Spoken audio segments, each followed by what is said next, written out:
Hello दोस्तों, नमस्कार। स्वागत है आपका बुक्स एजुकेशन के यूट्यूब चैनल पर। साथियों, आरपीएफ कांस्टेबल परीक्षा के लिए हम लोग किरण पब्लिकेशन का प्रीवियस एग्ज़ाम्स के सॉल्व पेपर लगा रहे हैं दोस्तों। आज हम सेट नंबर 6 सॉल्व करेंगे। तो चलिए दोस्तों, सामान्य ज्ञान के पार्ट से हम शुरुआत करते हैं। पहला क्वेश्चन आपके सामने देखिए आ चुका है। यहाँ पूछा जा रहा है कि भारतीय दूरसंचार नियामक प्राधिकरण TRAI की मुख्यालय कहाँ है। देखिए, TRAI का मुख्यालय कहाँ है। ऑप्शन दिया है चेन्नई, दिल्ली, मुंबई, कोलकाता। इस प्रश्न का सही जवाब होगा नई दिल्ली। ठीक है दोस्तों, अगर TRAI की स्थापना पूछा जाए तो 20 फरवरी 1997। ठीक है, चले आगे बढ़ेंगे सेकेंड क्वेश्चन की तरफ। जिस धन को भूमि, भवन, मशीन और अन्य उपकरण जैसी परिसंपत्तियों को खरीदने के लिए खर्च किया जाता है उसे क्या कहते हैं।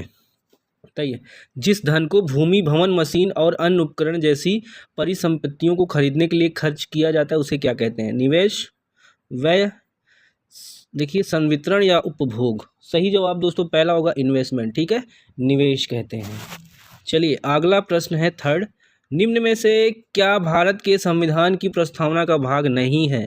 बताइए, प्रस्तावना में कौन सा शब्द नहीं है ये बताना है। ठीक है, प्रस्तावना का भाग नहीं है तो राष्ट्रीय ध्वज दोस्तों। ठीक है, राष्ट्रीय ध्वज जो है प्रस्तावना का भाग नहीं है। Question number 4।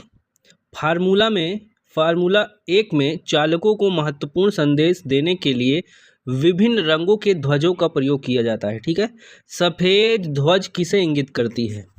अब देखिए दोस्तों, यहाँ पे दिया है ट्रैक पर तेज गति से चलने वाले वाहनों की चेतावनी। नहीं। ट्रैक पर वाहन के टायर की हालत की चेतावनी, ये भी नहीं होगा। अगला ऑप्शन हम देखेंगे तीसरा, ट्रैक पर धीमी गति से चलने वाले वाहन को चेतावनी। जी हाँ, जो वाहन धीरे चलता है उन्हें चेतावनी देने के लिए दोस्तों क्या किया जाता है, सफ़ेद ध्वज का यूज़ किया जाता है। ठीक है, चले पांचवा क्वेश्चन है। जबलपुर शहर किस नदी के किनारे स्थित है। तो दोस्तों आपको पता है जबलपुर जो है पवित्र नदी नर्मदा, ठीक है, नर्मदा नदी के किनारे तट पर स्थित है। विंध्याचल पर्वतमाला से मीठे पानी लाने वाली नर्मदा नदी दोस्तों जबलपुर में है। ठीक है, अगला क्वेश्चन 6 नंबर पर है। महिला और बाल विकास मंत्रालय में वर्तमान के मंत्रिमंडल सदस्य कैबिनेट मंत्री कौन है। देखिए 4 ऑप्शन है। सही जवाब उस समय दोस्तों, अभी तो चेंज हो सकता है, तो स्मृति ईरानी यहाँ पे दिया गया है ऑप्शन में वर्तमान में। ठीक है, यहाँ पे उस समय का नहीं है। ठीक है, आगे बढ़ेंगे दोस्तों। इसका आंसर समझ लीजिए, जब थे तब करंट का क्वेश्चन था, वर्तमान में तो स्मृति ईरानी है। ठीक है, तो दोस्तों उस समय कौन था, श्रीमती मेनका संजय गांधी। अगला क्वेश्चन है हमारा 7वां। भारत के प्रथम मुस्लिम राष्ट्रपति कौन है। प्रथम मुस्लिम राष्ट्रपति आपको पता है जाकिर हुसैन थे। ठीक है, डॉक्टर जाकिर हुसैन।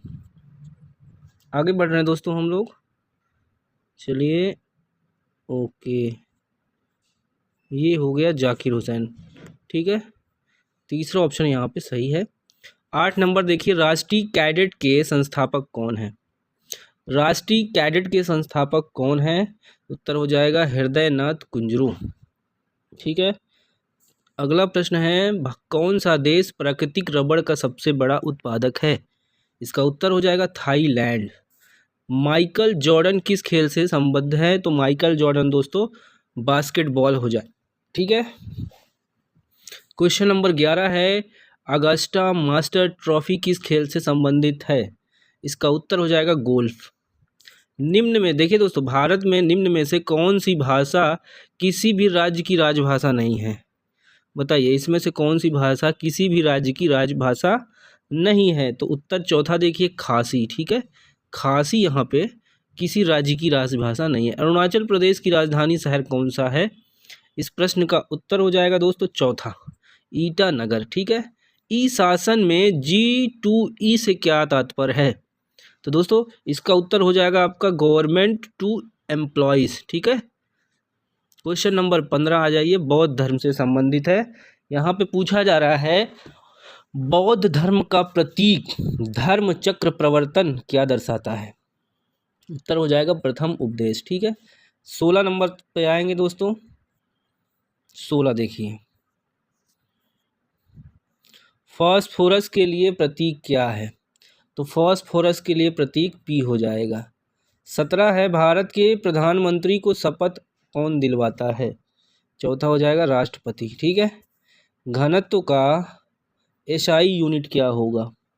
घनत्व का एसआई यूनिट दोस्तों किलोग्राम, देखिए केजी, मीटर, देखिए -3 दिया है पावर में, याद रखिएगा। ठीक है। पानीपत का द्वितीय युद्ध कब हुआ? पानीपत का द्वितीय युद्ध 1556 एडी। एडी का मतलब क्या होगा दोस्तों यहाँ पे? पब्लिक बताइए, एडी का मतलब क्या होगा? अगला क्वेश्चन की तरफ बढ़ेंगे हम। पीपीएफ का फुल फॉर्म बताना है, पब्लिक प्रोविडेंट फंड। ठीक है। ऑप्शन कौन सा सही हो जाएगा? तीसरा। 21 है, संसद सदस्य राधेश्याम विश्वास किस राज्य से हैं? तो 21 का उत्तर हो जाएगा आसाम। ठीक है। 22 नंबर है दोस्तों, गोवा का लोक नृत्य क्या है? तो गोवा का लोक नृत्य हो जाएगा मांडो। 23 है, भारत के संविधान की किस अनुसूची के अंतर्गत राज्यों के नाम और उसका प्रादेशिक अधिकार क्षेत्र आता है? चलिए 23 के क्वेश्चन पे आएंगे। नंबर पे सही हो जाएगा चौथा ऑप्शन, प्रथम। ठीक है। समझ में आया दोस्तों? भारत के संविधान में 12 अनुसूचियां हैं। ठीक है। अब भारतीय संविधान की पहली अनुसूची में क्या आता है दोस्तों? देखिए, राज्यों के नाम और उनके प्रादेशिक अधिकार क्षेत्र। आगे बढ़ेंगे। 24, कांच, साबुन, कागज उद्योग में निम्न में से किसका प्रयोग किया जाता है? उत्तर हो जाएगा सोडियम कार्बोनेट का।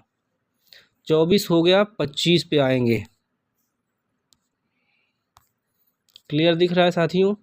हम्पी में स्मारक चिन्हों का समूह विश्व विरासत स्थल किस राज्य में स्थित है? दूसरा हो जाएगा कर्नाटक। ठीक है। हम्पी में जो स्मारक चिन्ह है वो कर्नाटक में। निम्न में से क्या संघ शासित प्रदेश नहीं है? मतलब केंद्र शासित प्रदेश कौन सा नहीं है ये बताना है। तो त्रिपुरा हो जाएगा। ठीक है। 27 है, मैग्नीशियम हाइड्रोक्साइड के लिए रासायनिक सूत्र क्या है? इसका उत्तर हो जाएगा दोस्तों, देखिए MgOH2। ठीक है। बर्फ का अपवर्तक सूचकांक क्या है बर्फ का? तो पहला ही हो जाएगा 1.31। भारत की राष्ट्रीय वृक्ष कौन सा है भारत का? तो दूसरा हो जाएगा वट वृक्ष। ठीक है। वट वृक्ष दोस्तों बरगद का पेड़ कहते हैं। ठीक है। श्री फिरोज शाह मेहता ने कौन सा समाचार पत्र प्रारंभ किया? इस प्रश्न का उत्तर होगा दूसरा, बॉम्बे क्रॉनिकल। ठीक है। चलिए आगे देखिए। 31 नंबर है, भारत का मार्टिन लूथर किसे कहा जाता है? दयानंद सरस्वती को। 31 है साथियों, प्रकाश किरण के रंगीन घटक के बैंड को इसकी क्या कहते हैं? देखिए इसका उत्तर हो जाएगा स्पेक्ट्रम। ठीक है। प्रकाश किरण के रंगीन घटक के बैंड को इसकी स्पेक्ट्रम कहते हैं। विटामिन ई का रासायनिक नाम क्या है?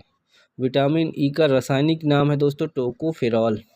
किस राज्य में भोरम देव मंदिर स्थित है? इसका उत्तर हो जाएगा छत्तीसगढ़। 34 के आगे आइए, 35 पर।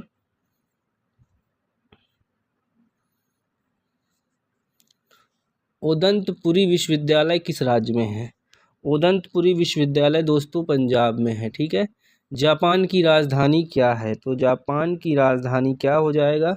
एक सेकंड दोस्तों, ये बिहार में है। ठीक है। सॉरी, पंजाब नहीं होगा, बिहार होगा। ठीक है। 35 का 4 ऑप्शन हो जाएगा। ठीक है दोस्तों, सॉरी इसके लिए। चलिए 36 देखिए, जापान की राजधानी क्या है? तो आपको पता होगा टोक्यो। ठीक है। 37 है, DY पाटिल स्टेडियम कहाँ है? तो DY पाटिल स्टेडियम है मुंबई में। मकड़ी के अध्ययन को क्या कहते हैं? चौथा ऑप्शन सही होगा यहाँ पे। ठीक है। आर्कनोलॉजी मकड़ी के अध्ययन को कहते हैं। 39 है, यूनाइटेड किंगडम, ग्रेट ब्रिटेन और उत्तरी आयरलैंड की मुद्रा का क्या नाम? तो 39 का चौथा सही हो जाएगा पौंड स्टैर्लिंग। ठीक है। रेत से बने स्थान और समुद्र के भीतर की जमीन की पट्टी द्वारा समुद्र से अलग हुए क्षारीय पानी को झील को क्या कहते हैं? क्षारीय पानी के झील को क्या कहते हैं? ऑप्शन दिया है 4 आपके सामने है। इसको लैगून बोलते हैं, लैगून। देखिए दोस्तों, कुत्ते में गुणसूत्रों की संख्या कितनी होती है? कुत्तों में गुणसूत्रों की संख्या 39, ठीक है। निम्न में से किस ग्रह को युद्ध का रोमन देवता कहा जाता है? 4 नंबर मंगल हो जाएगा, ठीक है, मंगल ग्रह को। आगे है देखिए, संविधान सभा की कार्यकारिणी क्रम समिति के अध्यक्ष कौन थे? तीसरा नंबर देखिए के.एम. मुंशी। 44 भी देखिए दोस्तों, रूपकुंड झील किस राज्य में है? तो रूपकुंड झील कहाँ है आपका? उत्तराखंड में। इतना हो गया। अगला देखिए 45, खेल कूद में ITTF का फुल फॉर्म क्या है? ITTF यहाँ पे दिया गया है दोस्तों, ठीक है, इंटरनेशनल टेबल टेनिस फेडरेशन। चलिए आगे बढ़िए। इसका मुख्यालय स्विट्जरलैंड में है, याद रखिएगा। मध्य प्रदेश में निम्न में से कौन सा बाघ अभ्यारण्य स्थित है? 46 का आपका क्या सही हो जाएगा? पहला, पन्ना में, ठीक है। पृथ्वी का सबसे बड़ा तटस्थ उपग्रह कौन सा है? तो चंद्रमा, चंद्र लिखा है, ठीक है। भारतीय पुरुष क्रिकेट टीम के बॉलिंग कोच वर्तमान में कौन है? उस समय तो क्या थे? उस समय कौन थे? भरत अरुण। अभी तो पता नहीं, कमेंट करके बताइएगा। दी हांग दिव्यांग जव मंडल कहाँ है? इसका उत्तर हो जाएगा अरुणाचल प्रदेश में। 50 है, आखिरी प्रश्न है दोस्तों। 8वीं पंचवर्षीय योजना की अवधि क्या थी? तो पहला ऑप्शन सही होगा, 92 से 97। दोस्तों इस तरह से हम इस क्लास का एंड करेंगे। चलिए एक क्वेश्चन रीजनिंग का देख लीजिए। श्रृंखला में अगली संख्या ज्ञात करें। देखिए 42, 62, 67, 72, 46, 51, तो कितना बढ़ा? 62 में 5 ऐड किए 67, और फिर 67 में 5 किए फिर से 72, और 46 में 5 जोड़े 51, 51 में 5 जोड़िए आप, 51 में 5 जोड़ेंगे दोस्तों 56 हो जाएगा, ठीक है। समझ में आया? चलिए क्लास का एंड करेंगे दोस्तों, रीजनिंग अलग से हम कराएंगे। पहले एक बार GS देख लेते हैं सब, ठीक है। चलिए धन्यवाद।